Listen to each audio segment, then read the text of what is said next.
¿Qué tal, hermanos? Un gusto saludarles. El día de hoy me acompaña Gabriel. Dios te bendiga, Gabriel. ¿Cómo estás? Dios te bendiga, Jorge. Como decía un muy querido hermano, los cristianos siempre estamos bien. Damos gracias a todos los hermanos que están escuchando este episodio nuevo de Bíblicamente Hablando. Amén, amén. Así mismo es una pregunta muy interesante y todos estamos seguros de que Jesús es una persona real. Es una de las figuras históricas más complejas, discutidas y veneradas. La mayoría de los estudiosos, tanto cristianos como no cristianos y laicos, creen que hubo un Jesús histórico. Usualmente cuando se hace esta pregunta, la persona que la hace cataloga la pregunta como fuera de lo que dice la Biblia. Recordamos así el primer capítulo de Bíblicamente Hablando, cuando contestamos la pregunta: ¿es realmente la Biblia la palabra de Dios? La cual afirma en este podcast el propósito de este proyecto. No aceptamos la idea de que la Biblia no puede ser considerada como una fuente de evidencia sobre la existencia de Jesús. Y Jorge, el Nuevo Testamento contiene cientos de referencias de Jesucristo. Hay quienes fechan la escritura de los evangelios en el siglo II después de Cristo. Esto es más de 100 años después de la muerte de Jesucristo. Aún si este fuera el caso, en términos de evidencias antiguas, los escritos hechos menos de 200 años después de los eventos ocurrieran son considerados como evidencias muy confiables. Interesante. El Nuevo Testamento contiene cientos de referencias sobre Jesucristo como una persona real. Podemos ver el primer evangelio puede haber sido escrito en los 10 años siguientes de la muerte de Jesús. Y la primera de las epístolas de Pablo fue escrita unos 25 años después de la muerte de Jesús. Esto es algo muy importante, ya que significa que mientras circulaban los evangelios, todavía había muchos testigos oculares que podían verificar la autenticidad de los relatos de los evangelios. Podemos ver eso en 1 Corintios 15:6. El Antiguo Testamento predijo el Mesías, una persona real que libraría a Israel de sus enemigos. El Mesías nacería en Belén. Eso lo dice Miqueas 5:2, de la tribu de David, Génesis 49:10.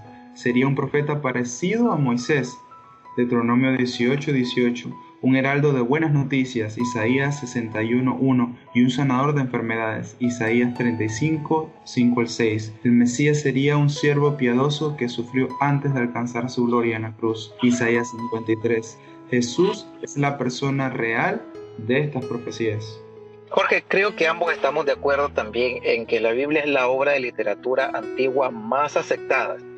Es de digna confianza por historiadores eruditos en el tema, y esto es porque la cantidad de manuscritos antiguos que existen de ella sobrepasan por mucho a las de cualquier otro documento o texto antiguo.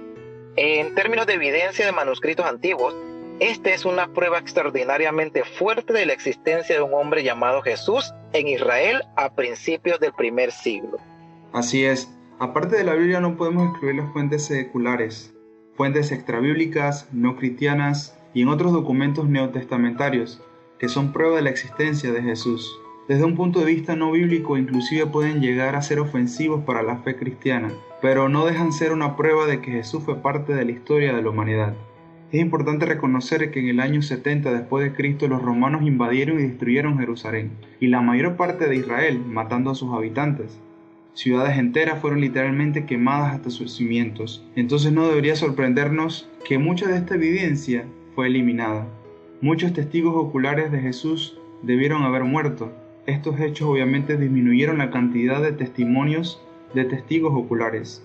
Por la brevedad del espacio, no hablaremos en detalle de la historicidad de las fuentes seculares y no bíblicas, las cuales son históricamente corroboradas y fiables por distintas técnicas de investigación científica. Sin embargo, mencionaremos algunas de ellas como base principal de esta enseñanza y le invitamos a investigar un poquito más a fondo de este tema. Jorge, entre las fuentes no bíblicas podemos mencionar a Tácito, el historiador romano del primer siglo, quien es considerado uno de los más precisos historiadores del mundo antiguo. Mencionó a los supersticiosos cristianos, quienes sufrieron bajo Poncio Pilato durante el reinado de Tiberio. Suetonio, secretario en jefe del emperador Adriano, escribió que había un hombre llamado Cristo, que vivió durante el primer siglo. El escritor griego Luciano de Samosata satiriza a los cristianos en su obra La muerte del peregrino, que menciona: Consideraron al peregrino un dios, un legislador, y lo escogieron como patrón, solo inferior al hombre de Palestina, que fue crucificado por haber introducido esta nueva religión en la vida de los hombres. Su primer legislador les convenció de que eran inmortales y que serían todos hermanos si negaban los dioses griegos y daban culto a aquel sofista crucificado, viviendo según sus leyes. Esto lo menciona en sus escritos. Otra fuente no bíblica es el historiador Flavio Josefo, quien es el más famoso entre los judíos. En sus antigüedades se refiere a Santiago como el hermano de Jesús, a quien llamaban el Cristo. Hay un verso controversial que dice: en aquel tiempo había un llamado Jesús, su conducta era buena y era conocido por ser virtuoso. Y muchas personas de entre los judíos y de las otras naciones se convirtieron en sus discípulos. Pilato lo condenó a ser crucificado y a morir. Pero los que se hicieron sus discípulos no abandonaron su discipulado. Informaron que se les había aparecido 3 días después de su crucifixión y que estaba vivo. Por lo tanto, tal vez era el Mesías del cual los profetas han relatado maravillas. Otra fuente no bíblica habla de Julio Africano, que en su obra cita al historiador Talus en su discusión acerca de las tinieblas que siguieron a la crucifixión de Cristo. Y mencionemos también a Plinio el Menor. En sus cartas registró las prácticas de adoración del cristianismo primitivo, incluyendo el hecho de que los cristianos adoraban a Jesús como Dios y que eran muy éticos. E incluye también una referencia hacia las festividades y la cena del Señor. Marabar Serapión confirma que Jesús demostró ser un hombre sabio y virtuoso, que fue considerado por muchos como el rey de Israel. Fue llevado a la muerte por los judíos y siguió viviendo en las enseñanzas de sus seguidores.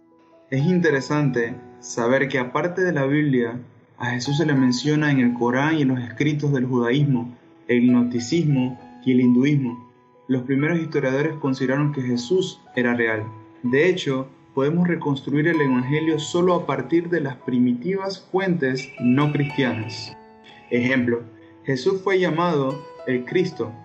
Josefo lo menciona. Jesús hizo maravillas, guió a Israel a nuevas enseñanzas y fue colgado en la Pascua por ellos. Talmud de Babilonia. En Judea menciona Tácito, pero afirmó ser Dios y que regresaría. Eleazar lo menciona, lo cual sus seguidores creyeron, adorándole como a Dios, como indica Plinio el Menor en sus escritos. Hay una evidencia contundente sobre la realidad de Jesús. Tanto en la historia secular como en la bíblica, tal vez es la mayor evidencia sobre la existencia de Jesús y que hizo lo que la Biblia dice que hizo. Es el testimonio de la iglesia primitiva. Literalmente miles de cristianos en el primer siglo, incluyendo a los 12 apóstoles, estaban dispuestos a dar su vida como mártires por el Evangelio de Jesucristo. La gente moriría por lo que cree que es verdad, pero nadie moriría por lo que sabe que es una mentira. No sería lógico.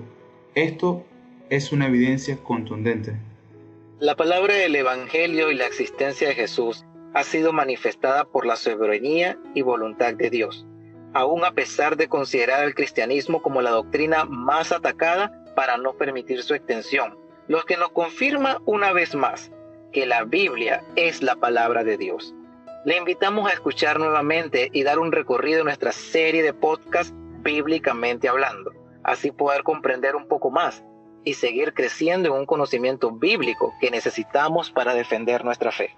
Gabriel y mis hermanos, debemos tener fe, pero no una fe ciega en una historia inventada, sino una fe genuina en una persona real que vivió en un lugar real, en un tiempo real de la historia. Este hombre que demostró su origen divino por las señales que realizó y las profecías que cumplió. Murió en una cruz romana, fue enterrado en una tumba judía y resucitó para nuestra justificación. Jesús es real, hermanos. Juan 20:29 nos dice: bienaventurados los que no vieron y creyeron. Dios les bendiga, hermanos, y hasta pronto. Muchas gracias, Gabriel.